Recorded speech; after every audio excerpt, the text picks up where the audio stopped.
Hey guys, it's Summer. Welcome back to my channel. I am so glad you decided to click on today's video. In today's video, we are going to be budgeting out my paycheck and creating my budget for September.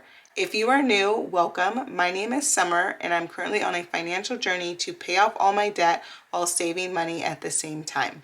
Here on my channel, you'll find videos on budgeting, paying off debt, saving money, and pretty much anything money related. If that's content that you're interested in, be sure to give this video a thumbs up and definitely consider hitting that subscribe button to join the YouTube family. I would love to have you. If you are a returning subscriber, thank you so much for coming back and joining me for another video. I truly appreciate your support. So in today's video, we are going to be budgeting out my August paycheck. And my August paycheck is going to cover my expenses for the month of September. If you are new to my channel, I do get paid once a month on the last working day of the month. My paycheck was supposed to hit August 31st, but because I do have direct deposit, my paycheck often hits a couple days ahead of time. So we are going to be budgeting out my August 31st paycheck in this video. I do use my real numbers when budgeting, so everything that you will see in this video are my real numbers. I am a salary employee, and then I'm also a teacher, so my income is public record, so I just go ahead and share that information with you. So let's go ahead and get started. I really just want to walk you guys through how I budget every month. I do a paycheck budget. I only get paid once a month, so I only do one paycheck budget. But if you do get paid multiple times a month, I would recommend creating a budget for every time that you get paid. So the first thing you want to do if you are creating your budget along with me is you want to go ahead and list all your sources of income. And my sources of income is as followed. My teacher income is split up into two accounts. The majority of my money goes into my checking account, and I do have a super summer saver, and some money goes into that account. So for my teacher income for the month of August is $11,087.77. This is significantly higher than what I typically get paid during the month, but this does include my August paycheck plus the hours that I worked in July. I did teach a summer camp, so I did have some income come in the month of July. And as since I get paid on the last working day of the month, the hours that I work in July are on my August paycheck. So that's why my income's a little higher this month. It's usually not this high. And then I also have $400 deposited into my summer saver account. For other income, I typically get about $500 every month. So now that we have our income, let's go ahead and add up all of our numbers to get our income total. That way we know how much we are working with to create our budget. Okay, I went ahead and got my calculator. So let's go ahead and add up our income to get our income total. So $11,087.77 plus $400 plus $500. So my total income that we are going to be budgeting today is $11,987.77. So now that I have my income total, I'm going to go ahead and put it on the income total line. Now that we know our income total, the next thing that we need to do is budget for our fixed expenses. Fixed expenses are expenses that tend to stay about the same every month. I have gone ahead and listed out my fixed expenses just to save time, but I will go over them with you guys. So if you're following along with me, I would go ahead and list all of your fixed expenses. So I'm not going to list my due dates, but if you are new to budgeting and want to list your due dates, you can. I don't list my due dates because I don't keep track of my bills on this paycheck budget tracker. I just simply use this form to budget, and then I track my bills on my monthly calendar. So my mortgage is $3,927.97. SDG&E, which is my electric and gas, is $110.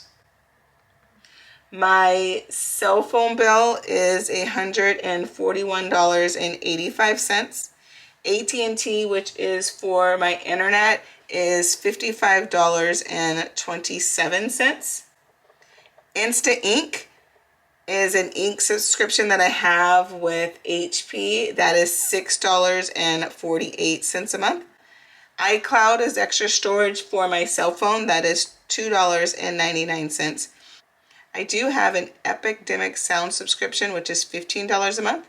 USAA is my car insurance and homeowners insurance, and that is $105.87. I do have a car wash monthly subscription, and that is $34.95. Banfield is a medical plan for my dog. That is $59.95. My son takes piano lessons, and that is $105 a month. I have an Orange Theory gym membership, which is $169 per month. I also have a membership to a local winery in my area. That is $25 a month. My Peloton subscription is for the Peloton app. That is $44. I did get a Oura ring to help me keep track of my sleep and activity. That is $5.99.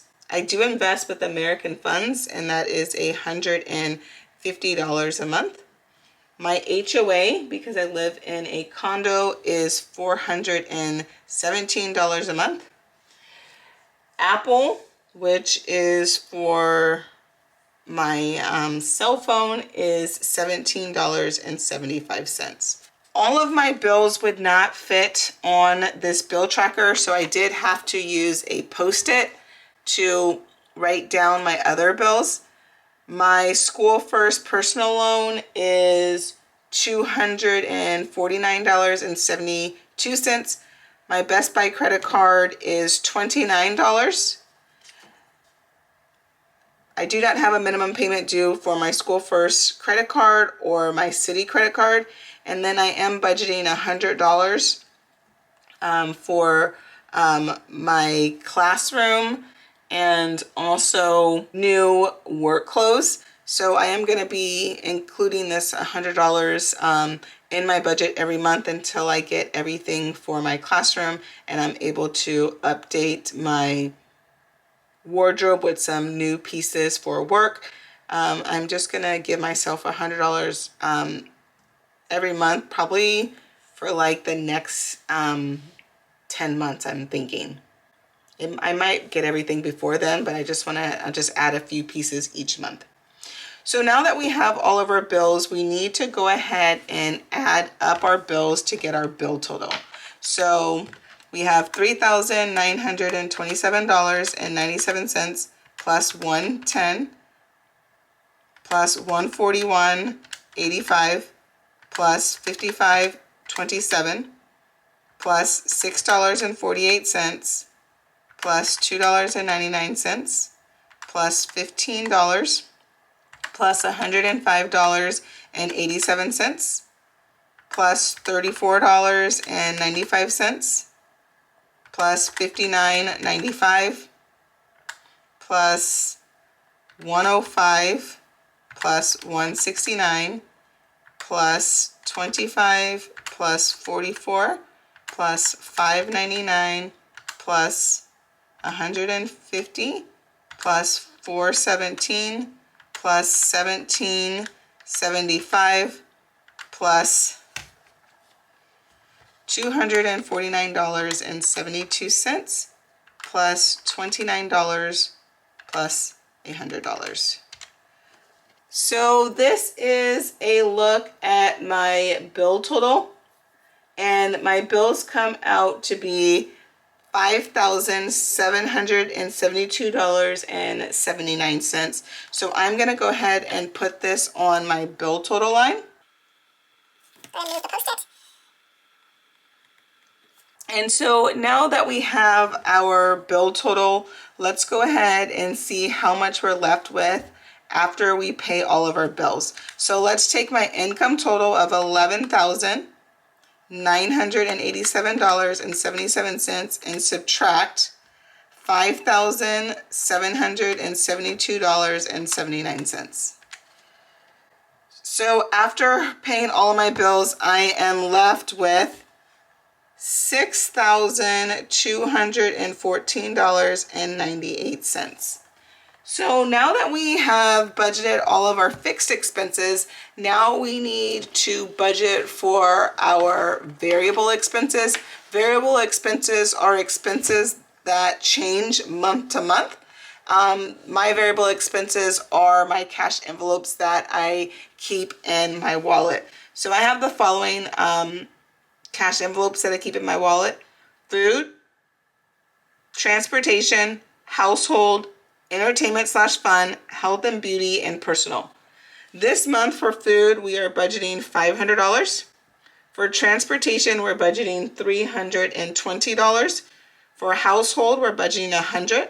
For fun / entertainment, we're budgeting $100.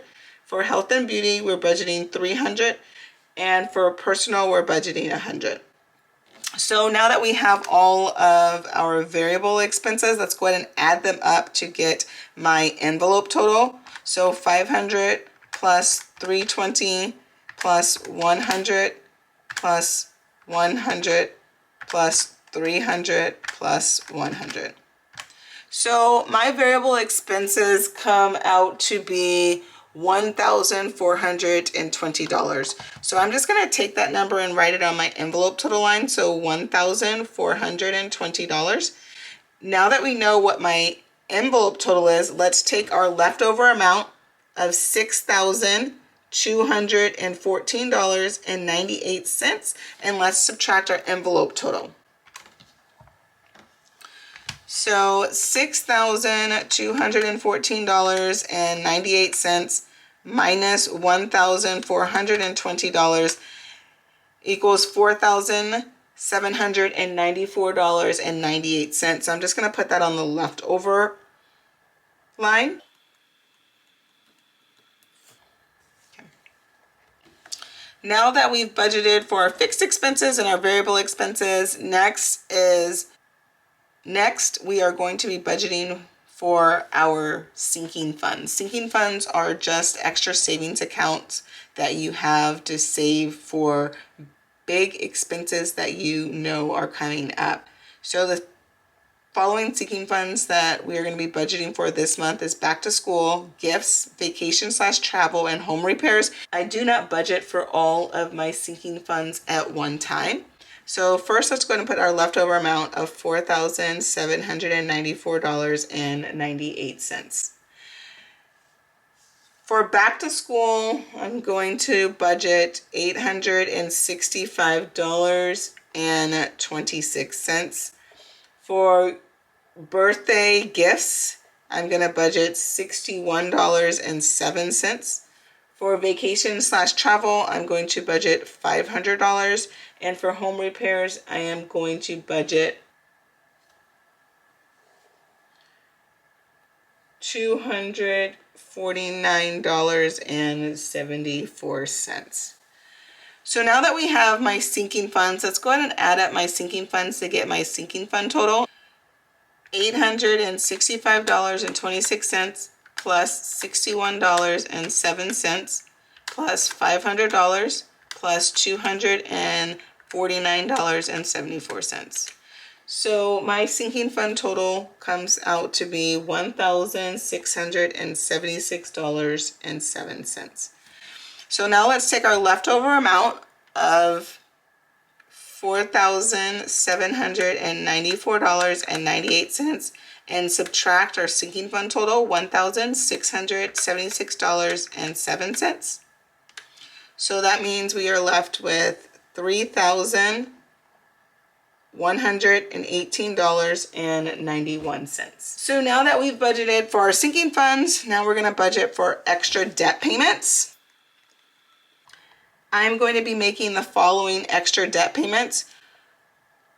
My School First credit card, I am going to pay $1,398.12.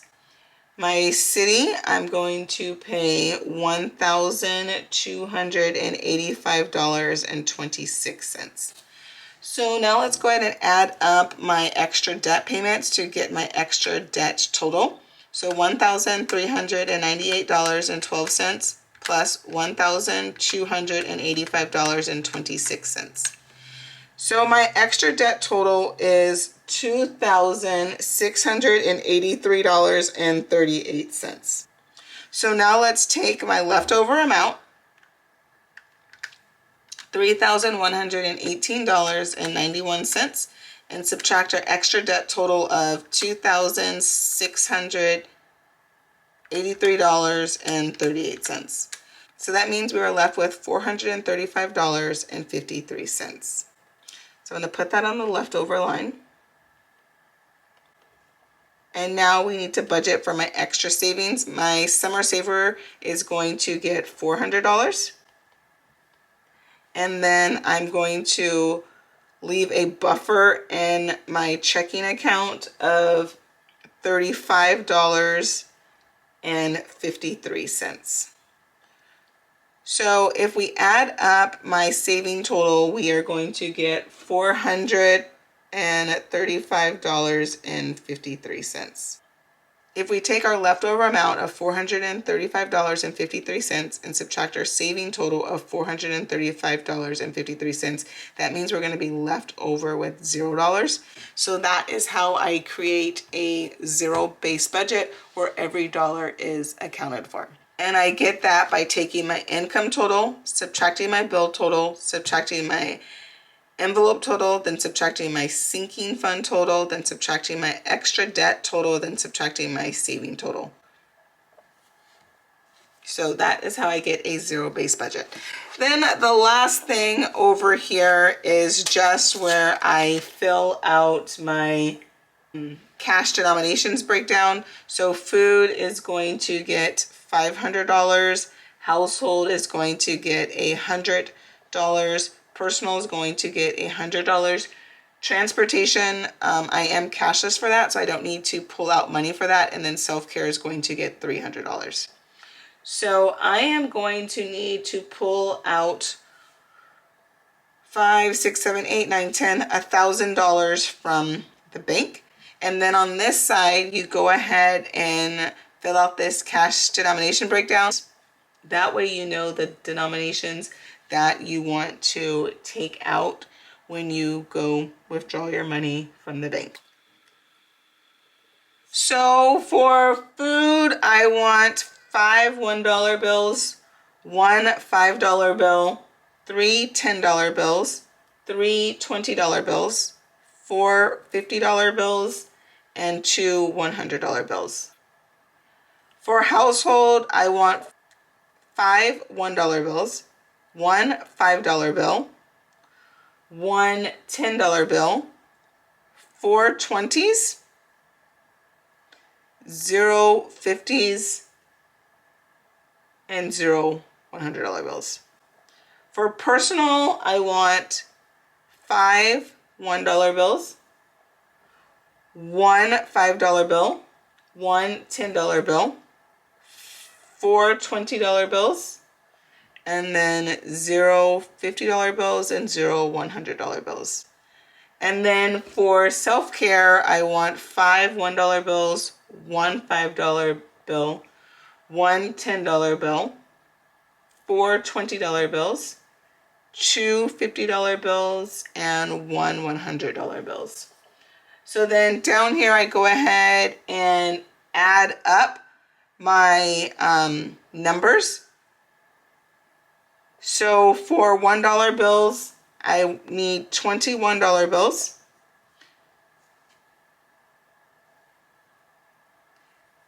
Four $5 bills, 6 $10 bills, 15 $20 bills, 6 $50 bills, and 3 $100 bills.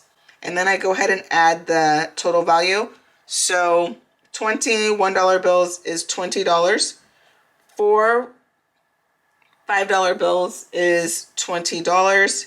6 $10 bills is $60.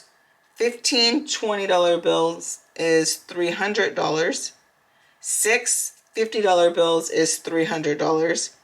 And 3 $100 bills is $300. So now that we know our total value, let's go ahead and add that up to make sure it's the same as our total over here for our envelopes. So 20 plus 20 plus 60 plus 300 plus 300 plus 300. So that is $1,000. So this is correct. We will be taking out $1,000 when we go to the bank. And then I simply go ahead and take this information and I copy it on to my cash total post-it. I did get this post-it from the Budget Mom, and it definitely comes in handy. I just take this information, copy it on this, and then I take the post-it to the bank, and then I give it to the teller so they know how much money I want to take out. So in today's video, if you have been following me for a while, you know that I am using a different workbook. I am unsure of what I am going to be using to budget in 2024. As many of you guys know who have been following me, I typically use the Budget Moms box set. And in the box set, if you haven't been following me, you get a little booklet. So each month gets a booklet, and I have been using that for a while, and I really like the booklet. However, she has discontinued the booklet. She no longer is going to be making this booklet. I do have one box set left that I might use. I did lose my booklet for August, so I went ahead and created my July. So I went ahead and created my August budget on A5 size paper, because when I first started, I bought her printable planner, and I found that printing it myself, the boxes were a lot smaller. So I did switch back to this budget planner that I started, but I never finished. So my pages I stopped it in July when I switched over. Yeah, I stopped it in July when I switched over to the box set. So I'm just gonna pick up right here, and I'm gonna be using this planner for the remaining of the year, just so that I can see which planner I want to use for 2024, if I'm going to use the box set or the budget workbook, which is this one. Well, now that we have budgeted out my August paycheck, which is going to cover all of my expenses for September, that does conclude this video. If you enjoyed this video, please give it a thumbs up and definitely consider hitting that like button to join me on my financial journey. I would love to have you become a part of my YouTube family. Well, I hope you have an amazing day, and I look forward to seeing you in my next video. Bye! But before you go, don't forget to like, comment, and subscribe. It definitely helps out my channel, and I truly appreciate your support.